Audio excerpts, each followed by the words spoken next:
Into how the chemical attack was carried out and what chemicals were involved just outside Damascus. The U.S. has been discussing this and how to respond with Britain, France, and other allies. Russia claims the attack was staged. They pointed a finger of blame toward Britain.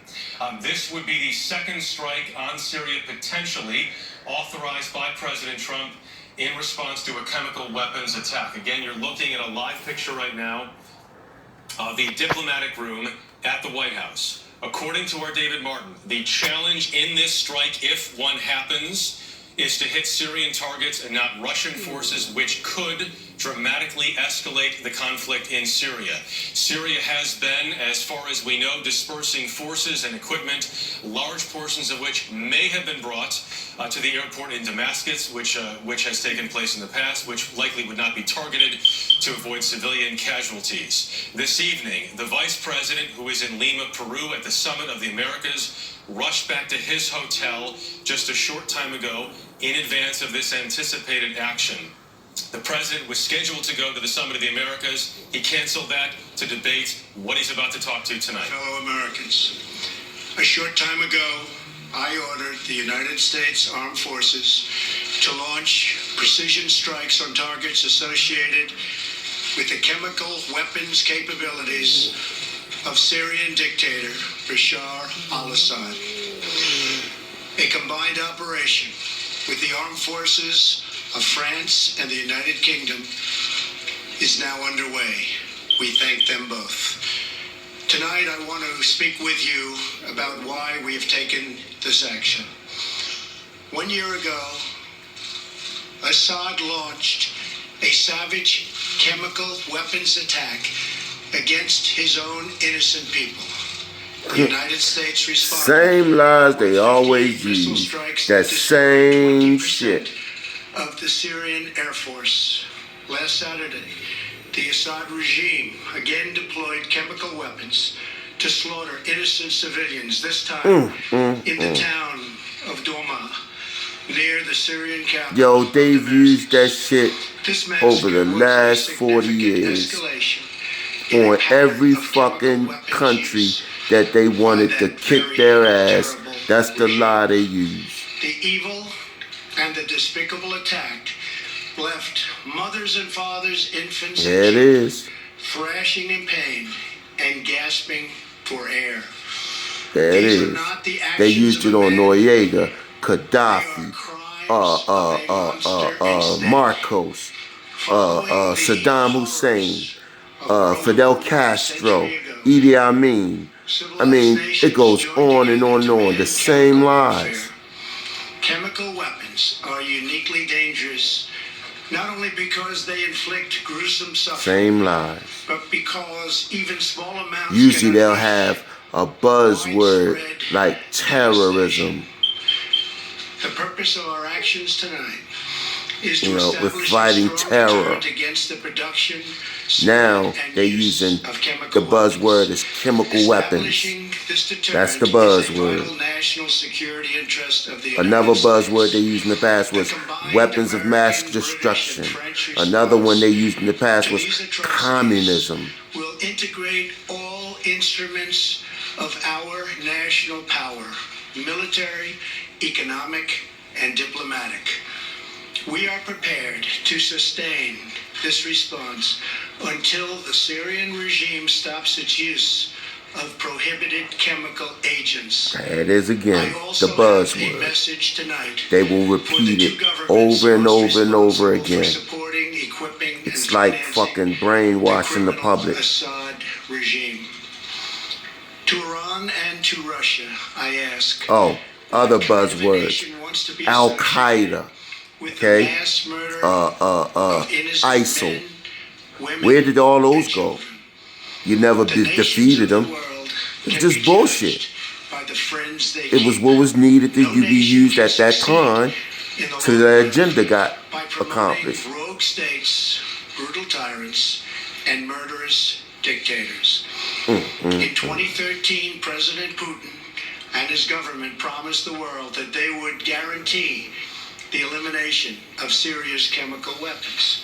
Assad's recent attack They got a word and again. today's response are the direct result of Russia's failure to keep that promise. Russia must decide if it will continue down this dark path or if it will join with civilized nations as a force for stability and peace. Hopefully someday we'll get along with Russia and maybe even Iran, but maybe not. I will say this, the United States has a lot to offer. And this is his way of trying to clean up his reputation of associations with Russia in his presidency victory. And that members of his cabinet and members of his presidential campaign was in bed with Russian political people. Once controlled by the so-called ISIS caliphate in Syria and Iraq. Because shit, he's had to fire like fucking 10 of them. Some of them are under investigation and had congressional hearings where they were questioned on their goddamn actions during the goddamn campaign and the Trump victory presidency. For the resources, equipment, and all of the anti-ISIS effort. So this makes him look like he's, not in bed with Russia. It's all bullshit. Qatar, Egypt, and others can ensure that Iran does not profit from the eradication of ISIS. America. Now he just named allies. United Arab Emirates, Egypt, under no like Saudi Arabia. As other nations step up their contributions, we look forward they to the punk day motherfucking when we can Arabs. bring our warriors home, and great warriors they are. Looking around our very troubled world, Americans have no illusions. We cannot purge the world of evil or act everywhere. Purge the world there of is evil. Tyranny. No Use amount the of term American blood or purge. treasure can produce lasting peace and security in the Middle East. It's a troubled place. We will try to make it better, but it is a troubled place.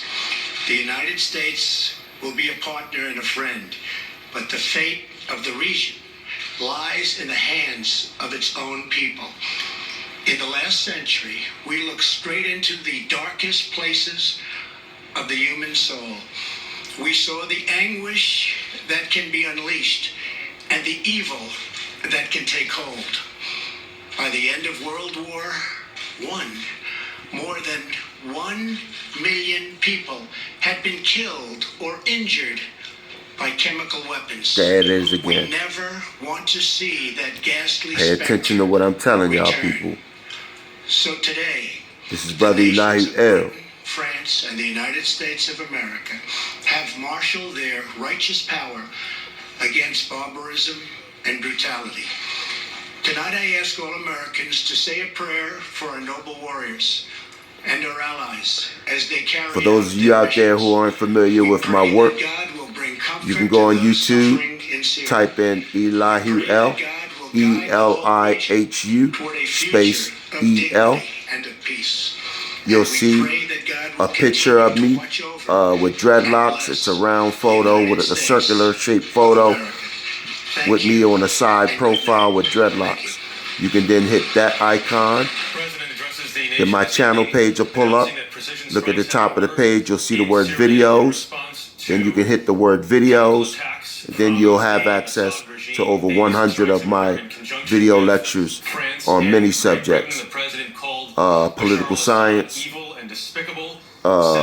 world events, Freemasonry, he also directly challenged both Russia, scriptures, and biblical. Iran. David Martin is at the Pentagon, has been reporting on what these strikes would entail all week. All right. David, so this is Brother Elihu L. once again. I gave you some instruction on what to look for and how to watch these type of events so that you can see beneath the veil and you can really understand what's really being said and how to pinpoint the agenda. It probably does not This is what you call the weapons themselves, the esoteric of the exoteric. Exoteric is the outer circle, the bullshit meant for the masses, the deception.